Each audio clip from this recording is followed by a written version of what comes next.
All right, let's talk about Arsenal then, because Arsenal have got their game coming up against Brighton. We've got the last three results of Arsenal here. You had the 2-1 win over Wolves at home with 2 own goals. There was the 1-0 win at Everton, and that goal was a penalty from Gyökeres. And then, of course, that 1-1 result against Palace in the Cup. It went to 8-7 on penalties. An own goal there as well.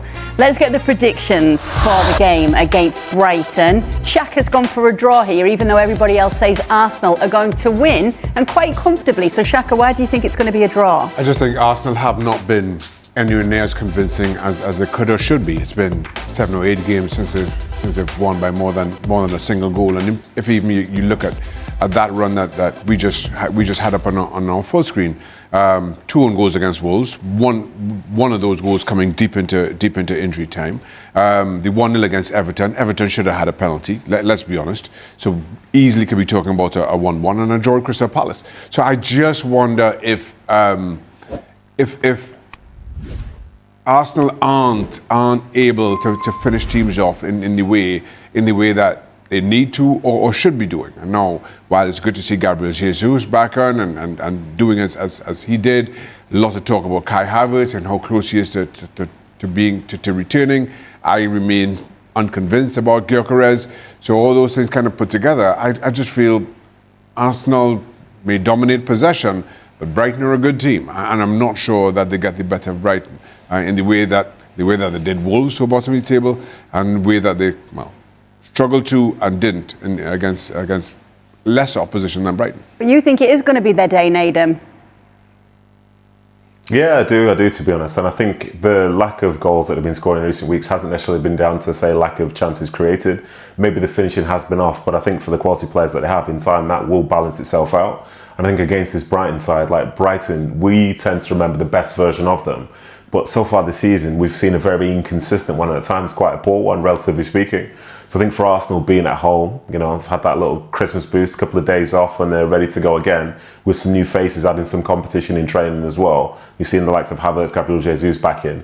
I think that will make a difference, and I think Arteta's going to have more sort of attacking options going forward, because for the last game we had Eze on the bench, for example.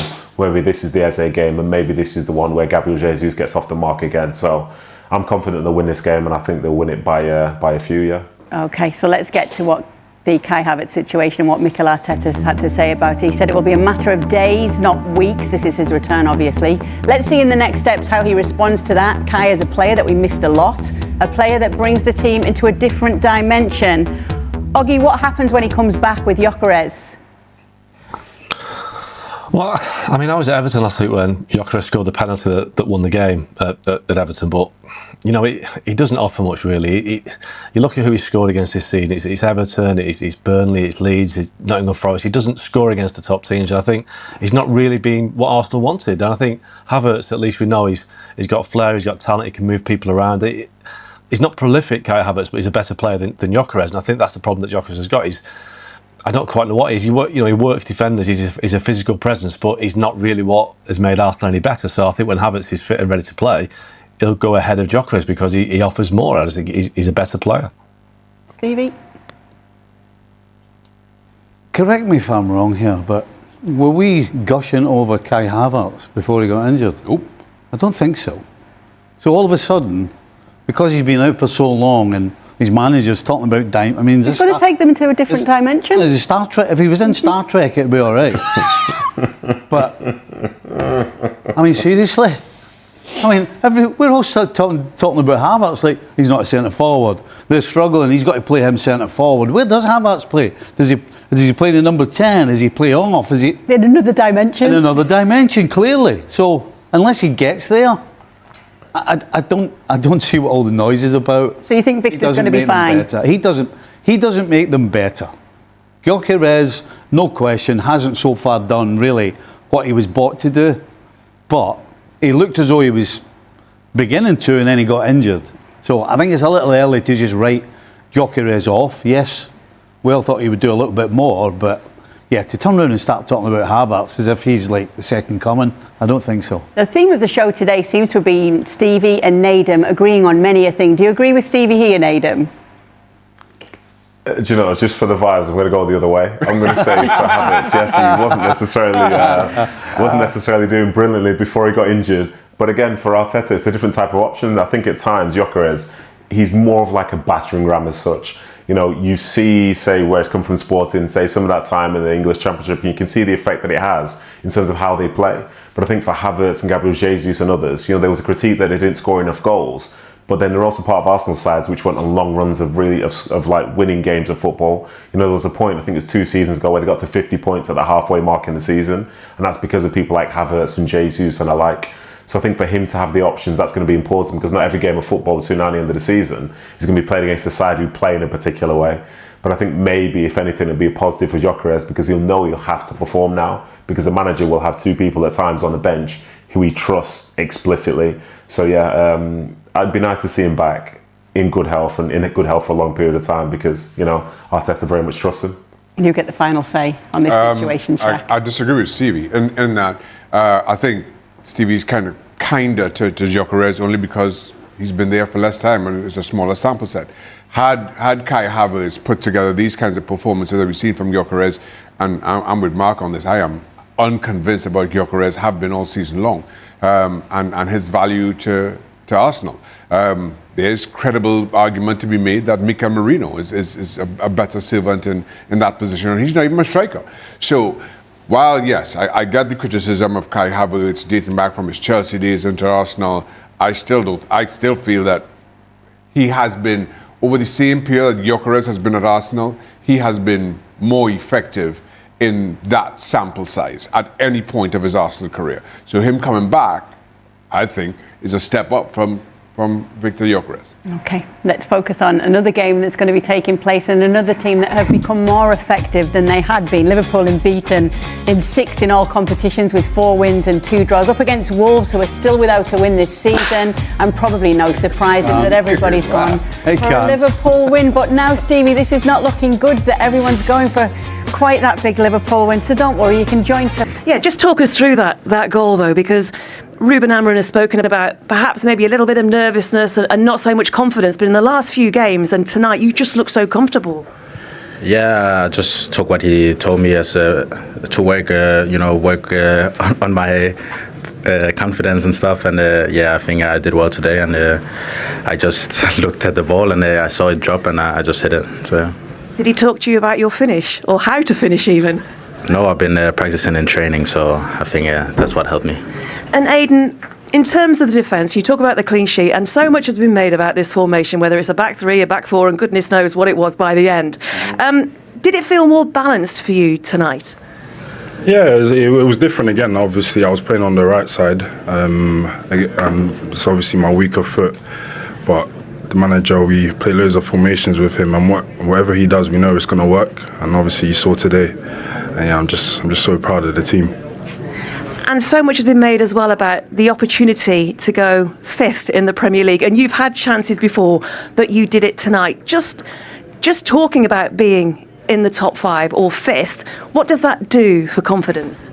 Yeah, obviously, I think as Manchester United, we belong in Europe, and we want to get back there next season.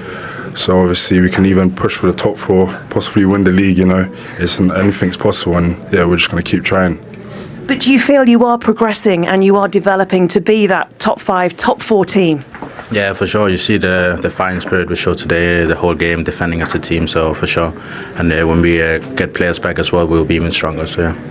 Well, you scored the goal, you were the match winner.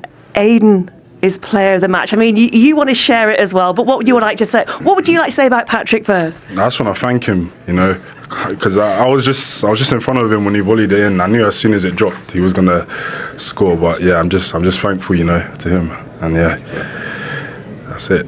And what would you like to say about Aidan? Yeah, Aidan did really well today. Cleared a lot of balls and defending really well. So I'm happy for him. Well done. Let you go back in the dressing room. Would you like to do the honours? Yeah, bro. Sorry, but it's fine. He deserves it, but it's my first one. If it was my second one, it would be his. But your first and his first goal. Yeah, it's fine, bro. We share it. Aidan, Patrick, congratulations. Aidan, first of all, that felt big tonight. It was finally a clean sheet, you know. We've been waiting for this for a couple of weeks, and I'm just so happy, you know. And yeah. this guy here, you know, he helped us get there. So yeah, I'm just so thankful for everyone that helped us. And this guy here, Patrick, I spoke to you before the game. You were feeling confident. You said you yourself had watched Newcastle and you thought of a way of trying to expose them. What a hit. Yeah, it was a good hit. Didn't know I could do that, but, but I was very happy to score my first goal in the stadium as well, so it was amazing. What excites you about Manchester United right now? I think Cunha, linking with, I think, Mount, and when Bruno plays, it looks like those three really do have something that can create a lot of problems for teams. These last few matches, I think they've been a different standard, and I think obviously Sesko's come in because then Burmo and Ahmad aren't there, which is a real problem. But that excites me. The biggest problem for United isn't the lads that have gone to AFCON or Bruno not playing, it's actually the two lads at the back, Maguire and De Ligt not playing. I think that's a real problem for United. They look like you can get at them and concede goals, but going forward, I actually think they are linking quite well. So you see quite a lot of progress, would you say, at the end of this year? I think in the last couple of weeks, when you've seen Cunha play with Mount, with Burmo, obviously before he went to AFCON with Ahmad, I think that looks like something that will score quite a few goals and they'll create chances, but they look really open at the back, and that's a problem they've got to try and deal with. But I think that's sometimes to do with injuries as it is so much to do with basically sort of, you know, the young lads that are in there are struggling to cope with what's being thrown at them, and tonight I think it might be a little bit the same. Do you think it's unrealistic, Roy, to ask Manchester United at this point to be able to do both of those things, to score goals, which you were always calling for last season? Yeah. They didn't score enough, but also be able to keep teams out? Yeah, no, I just think they just need to be better. Obviously, we're not going to compare to the brilliant defensive teams like Arsenal, but they do have to be better. You know, when you think of the chances recently or the goals they've conceded, even the two at Villa, okay, that can happen. Villa on a good run, but the 4 against Bournemouth, you know, to concede 4, Bournemouth having 1 in 8, it's that way you need to be a little bit tighter. And I still feel that anytime I watch United, as good as they are going forward, teams seem to create chances so easily. It's just 1 or 2 quick passes and players that not doing the basics properly. And that comes from having good teammates putting demands on each other. So I don't see it with this group of players yet with United. So as much as we can sit there and go, yeah, they're really going to go forward, but really part of football, if you want to make progress as a football club, particularly as big as Man United, you've got to be harder to beat. And they just don't do enough. We saw that against Villa, we saw against Bournemouth. They need to improve in that, or else we're going to continue talking about the same problems and going, yeah, great to watch, great going forward, and they are, and they're creating chances. Obviously, Bruno's a huge loss. But if they keep giving up chances and goals like they're doing, they'll never make that next step. We keep looking at the table saying United are just only one or 2 wins away from getting the top 4, but we've said that now for 4 or 5 games.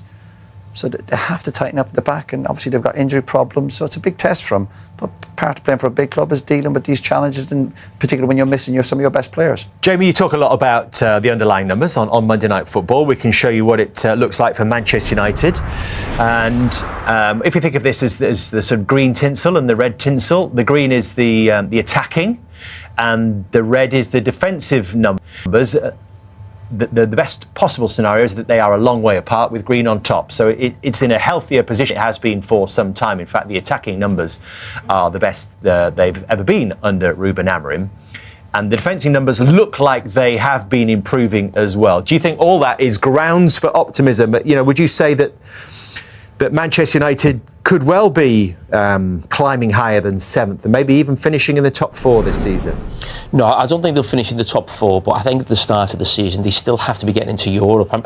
I think the bar's been set so low when you consider sort of last season where Manchester United finished, that I think there's probably an over-excitement about how they've played in the last few weeks and probably where they are in the table. I mean, we look at some teams around, even last year, think of sort of, you know, Nottingham Forest or Bournemouth up there. You know, Manchester United still spent a good chunk of change in the summer. They've got some good players who they've brought in, Cunha and Burmo, and they should be where they are in the table. They should be qualifying for Europe, and that should not be seen as, like, you know, a big achievement. But I think getting in the Champions League probably would be a step too far. But listen, they're green shoots, if you like. But when you look at the sort of last couple of results, and I always say this about teams, we say a lot about teams that it's great to get results when you're not playing well. I worry for teams when they're not getting results and they're playing well. I think Manchester United were really good at Aston Villa, and I think in terms of the attacking, you know, part of the game was really good against Bournemouth. They've got 1 point. I think that's a worry when teams actually play well and don't pick up points or pick up maybe what they should. I would ordinarily agree with that, but I think, to be fair to United under Ruben Amorim, I think we've been seeking performance for a long time, and we've not seen anything that looks like a performance that you think, where are the green shoots of where's this team going? I actually feel a little bit heartened, not just by the numbers that you've just seen on there, but I actually think it's important they play well. I get it. They've conceded 4 goals and they've obviously conceded 2 at Villa, which is a real problem. But I do think you can put that down to players being injured. I'd be very worried if in a few weeks' time and Maguire and De Ligt were back and they were still conceding 4 and 2s, in games like that. I think if those 2 get back and they can provide some level of stability and reliability, and they can continue to keep going forward and getting Burmo and Ahmad back fit from AFCON, and obviously Bruno back, I do think they can get into the Champions League. Not because I think that they're an amazing team. I think the league is up and down this year like we've never seen it before, and I do think over the last few weeks they should have won some of those games. I mean, going into the games against West Ham, Everton, Bournemouth at home, I mean, to get basically 2 points out of those 9 is ridiculous, really. So I think my view is that I do think it's important that they have played well in those games. No, in the Everton game, the West Ham game. He's changed something though in the last couple of games. I think he's gone back to it tonight because of obviously the players missing with the 2 in midfield and the 3 at the back. But the last 2 games he has adapted and he has put more players forward. In the game against I think Bournemouth, they had Mbeumo, Cunha, Mount, and one more, Ahmad. So they had 4 up front almost. That was a lot better. Do you think that's the reason why you think in the last couple of weeks the football's been better? Do you think it's because he's adapted, or he's got all his attacking players on the pitch? He's got more attacking players on the pitch. I think if you look at that team tonight, it's going to be a struggle. I can show you it, Gary. But it's going to be a struggle. The reason it's going to be a struggle is you've got basically 5 players at the back. You've got 2 players in the midfield who can't pass or run really, in Casemiro and Agati. So if you look at that back 7 plus the goalkeeper, right, that's 8 players on the pitch that are not going to win you the match. That's too many as an imbalance from a defensive perspective. You've only got Cunha, Sesko and Mount that can actually do anything going forward, really. You're not going to be expecting too much from the others. A couple of weeks ago, there was Mbeumo was in there, Bruno was in there, and Ahmad was in there. So you had basically 5 players that could go forward and 5 players that could defend. I think those 5 players that are defending need to be better players than they currently are. So hopefully when De Ligt and Maguire come back, they can sort that out. Yeah, I'm not convinced, again, until we see the team be more consistent. That's the key when you're playing for any decent club. You got to be consistent. In the summer, we talk give the manager pre-season. He got more signings in. They're out of the League Cup. They're not in Europe. They have no other demands. Yet they're still not showing us they can do it. Yet they've got injuries. And then you got to ask why they're picking up so many injuries if they've got no midweek games. Because I laughed in the summer. People said, "Oh, it's great that they're not in Europe." I think you want to play regular games. You want to be competing, and we're still waiting. But again, we'll come to the game tonight. Not really belief, but you're hoping that United will turn up. And yeah, they're up against it tonight, but you're still Man United home to Newcastle. You still think you can roll your sleeves up and dig out a result. But the question marks are still there for me. I'm not convinced with this team in terms of getting the top 4. I'm thinking, no, they're not ready for that yet. Well, in that case, do they need to investigate in January? Yeah, but especially with these injuries that are appearing, of course the players will come back from AFCON. Yeah, but injuries is all part of the challenge. I'm sure the Newcastle squad has been stretched as well because they've got different demands. But we've had this conversation before. Who do you get in January? Is it what about Antoine Semenyo, who looks like he might be on his way from Bournemouth? And it looks like Manchester City and Manchester United are both, and others, are both there saying, come to us. Yeah, but we've just discussed it. We actually feel no doubt he's a very good player. But he's another attacking player. But Man United scoring goals at this moment in time is not the big issue for him. It's about being better at the back, defensively in midfield. We're looking at the 2 midfielders tonight for Man United midfield, and we're worried already. Looking at the teams going, people will be running off the back of them. So I don't think that's a priority for Man United. Don't prioritise another attacking player. Well, I don't think so. No, I don't think so. But again, what other options have you got out there for midfielders? It's going to be tough. You'd have to go midfield next for United if you were thinking about prioritising an area with what the problems they've got in there. You'd have to. I mean, Ugarte he's struggled badly. Casemiro, we know, is coming to the last part of his career. Kobe Mainoo's obviously injured at the moment, and Bruno's out for a few weeks, but they've got real problems in there. They need to deal with that next. And if they struggle tonight, we go back to the importance of attacking players and defensively. But if you're going to win big prizes, or you're going to try and dominate weekend, your midfield is huge. You've got to be strong. You've got to be powerful. You've got to have quality. We see Bruno's qualities, but we're still question marks over United's midfield. And if we keep having that conversation, United are going to have the same problems. So going forward, well and good. But if you can dominate midfield, you've got a great chance of winning football matches. And a big test for United midfield tonight. And if they don't come up with it, then straight away you're thinking Newcastle have a great chance of winning just on the battle of midfield alone. Leandro Trossard proved to be the perfect antidote to Arsenal's attacking frustrations, following Mikel Arteta's candid remarks about Victor Gyökeres. Gyökeres may have struggled to truly impress since his summer arrival at Arsenal, but over the weekend, There was finally a glimpse of what he is capable of.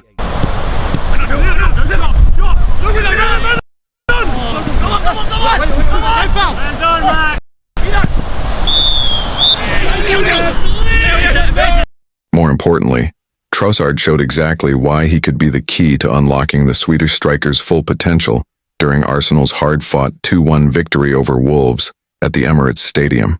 The 31-year-old winger injected fresh energy into Mikel Arteta's side on Saturday night and helped breathe new life into the Gunners' attack.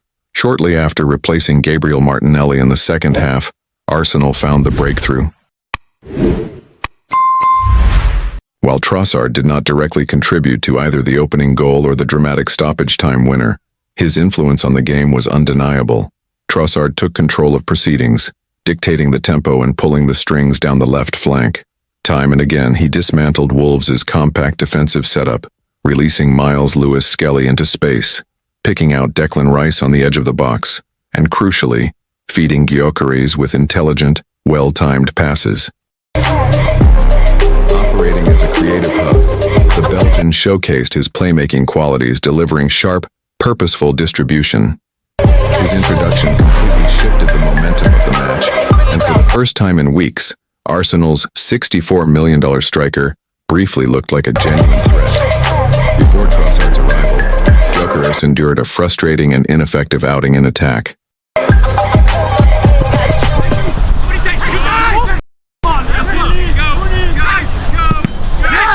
In fact, the Belgian was the only player to carve out a clear-cut opportunity for the 27-year-old forward, slipping a simple yet incisive ball in behind the Wolves' backline.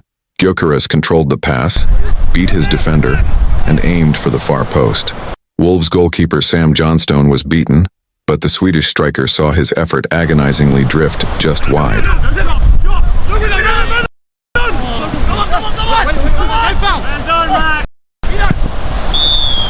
If Arteta truly wants to get the best out of Gyökeres, then granting Trossard a more prominent role in the starting 11th could be the solution. Speaking to TNT Sports after the win, the Arsenal manager openly addressed the challenges facing his marquee signing. "It's a collaboration between the two," Arteta explained. "He was in some really good positions, but the ball didn't arrive quickly enough, accurately enough, or with the precision a number 9 needs to score."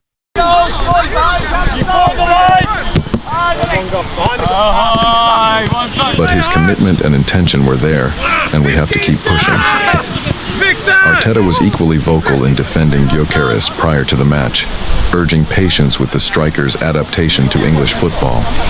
"There was huge expectation because we were signing a proven goal scorer, probably with the best statistics in Europe," Arteta said. "But he's coming into a different league, the most demanding league in the world. What happens if he doesn't score in 5 or 6 games? That was the only question I asked him. How are you going to react if you don't score in 5 or 6 matches? Can you handle that? And what about the next 100 games? That's what people need to see. The sample size is still very small, so leave him alone. Let him do what he does best. Support him, and I'm convinced things will come good." That message from Arteta resonated beyond the Emirates. In the days following the Wolves' victory, the debate around Gyökeres intensified among pundits, supporters, and former players. While some questioned whether Arsenal's record signing is truly suited to the Premier League's pace and physicality, others pointed to the structural issues around him rather than the striker himself. Much of the post-match analysis focused on Arsenal's chance creation and balance in the final third.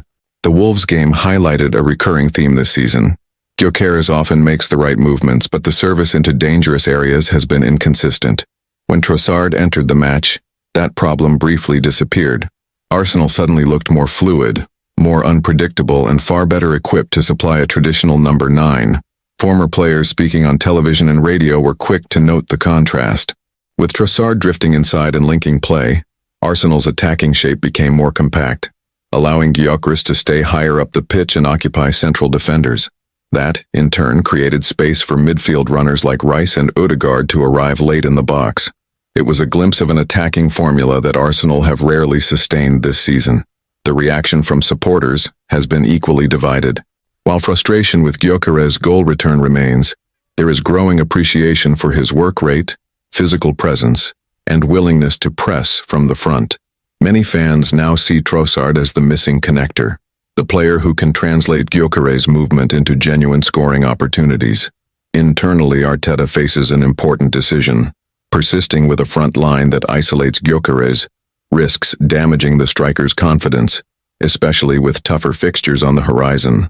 At the same time, promoting Trossard to a regular starting role could mean reshuffling wide positions and reducing Martinelli's minutes, a bold call that would not come without consequences. Yet football at the highest level often comes down to chemistry rather than reputation. The Wolves match suggested that Arsenal's most expensive signing may not need drastic changes to his own game, but rather the right supporting cast around him. If Arteta embraces that idea, Gyökeres' slow start could soon be remembered as nothing more than a difficult adjustment period. For now, the pressure remains. Goals will ultimately define Gyökeres' Arsenal career, and patience in North London is never unlimited. But with Trossard offering clarity, creativity, and calm in possession, Arsenal may finally have found the key to unlocking their striker and turning promise into consistent production.